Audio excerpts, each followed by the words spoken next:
Hi guys, welcome to a new mini blog. Good morning. সকালবেলা উঠে খালি পেটে জল খাওয়া খুবই উপকারী। তো তারপর আমি দুটো বিস্কুট খেয়ে নিলাম। তারপর আমি আগের ব্লগে যেরকম বলেছিলাম যে আমার কাছে তারপিন তেল না থাকায় ব্রাশটা নষ্ট হয়ে যায়। প্রতিবার আমার অনেক ব্রাশ নষ্ট হয়ে গেছে। ওই রং করার পর ব্রাশ শক্ত হয়ে যায়, তারপিন তেলের মধ্যে ডুবিয়ে রাখলে ব্রাশটা আবার নর্মাল অবস্থায় আগের অবস্থাতে ফিরে আসে।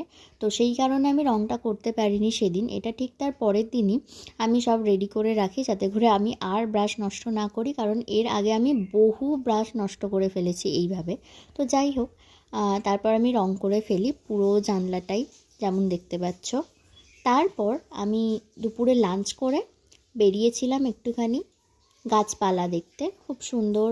আর দুদিন গরম পড়ার পর না হঠাৎ করে একটু ঠান্ডাও হয়, তো বেশ ভালো লাগছিল গাছপালার মধ্যে দিয়ে ঠান্ডা ঠান্ডা।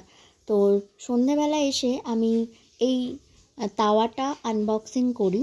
তো এটা ভীষণই ভালো। আর একটা জিনিস দেখবে, দাঁড়াও দেখাচ্ছি। এটা কম বেশি সবাই করে থাকে। যাই হোক, ডিনার করে ঘুমিয়ে পড়ি। দেখা হচ্ছে নেক্সট মিনি ব্লগে। Bye bye.